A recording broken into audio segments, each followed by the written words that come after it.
बड़ी खबर ईरान जंग को लेकर सामने आ रही है। मिडल ईस्ट जंग पर आरएसएस प्रमुख बोले हैं, कुछ लोगों के स्वार्थ की वजह से युद्ध हो रहा है। भारत ही युद्ध को समाप्त कर सकता है और दुनिया विनाश की ओर बढ़ रही है। तो ये बड़ी खबर इस वक्त सामने आ रही है, जहां आरएसएस के प्रमुख मोहन भागवत की ओर से मिडल ईस्ट की जंग पर अपना बयान दिया गया है। उन्होंने कहा कि दुनिया में संघर्षों की जो मूल वजह है वो स्वार्थी हित और वर्चस्व की चाहत है। उन्होंने जोर देकर कहा कि स्थायी शांति केवल एकता, अनुशासन और धर्म के पालन से ही हासिल की जा सकती है। दरअसल उन्होंने बता दें कि नागपुर की एक सभा को संबोधित करते हुए कहा कि 2000 सालों से दुनिया ने संघर्षों को सुलझाने के लिए कई विचारों पर प्रयोग किया है, लेकिन सफलता जो है बेहद ही कम मिली है। आरएसएस के प्रमुख मोहन भागवत ने आगे ये कहा कि जबरदस्ती धर्म परिवर्तन, धार्मिक असहिष्णुता और उच्च नीच की जो भावनाएं हैं वो आज भी मौजूद है और विश्व अभी लड़खड़ा रहा है। सारी परिस्थितियां हमारे सामने है। युद्ध होने के पीछे की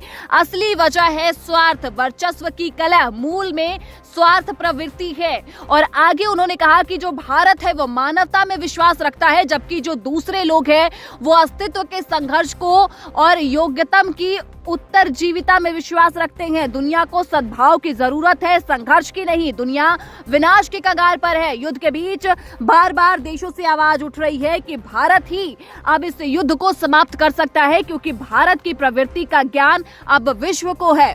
यानी कि यहाँ पर आरएसएस के प्रमुख मोहन भागवत की ओर से कहा गया है कि सिर्फ भारत के पास ही वो तत्व है जो सबको जोड़ के रख सकता है। लड़ाई नहीं, मेल मिलाप, शांति की जरूरत है और भारत यहाँ पर मानवता में विश्वास रखता है। आगे उन्होंने कहा कि भारत का प्राचीन ज्ञान सिखाता है कि सभी आपस में जुड़े हुए हैं और एक है। उन्होंने आगे कहा कि आधुनिक विज्ञान भी धीरे धीरे इसी समझ की ओर बढ़ा है। वहीं आचरण के महत्व पर जोर देते हुए मोहन भागवत की ओर से ये कहा गया कि धर्म केवल शास्त्रों तक सीमित नहीं रहना चाहिए, बल्कि लोगों के व्यवहार में झलकना चाहिए। लेकिन अभी जो स्थिति पूरी दुनिया में बनी हुई है वो स्वार्थ की वजह से बनी हुई है, वर्चस्व की चाहत की वजह से बनी हुई है। और भारत जो है, भारत के पास ही वो तत्व है जो सबको जोड़कर रख सकता है। मेल मिलाप और शांति की जरूरत विश्व को है और भारत मानवता में विश्वास रखता है। लेकिन दुनिया इस वक्त विनाश की ओर बढ़ रही है और उसका मूल कारण है स्वार्थ की भावना।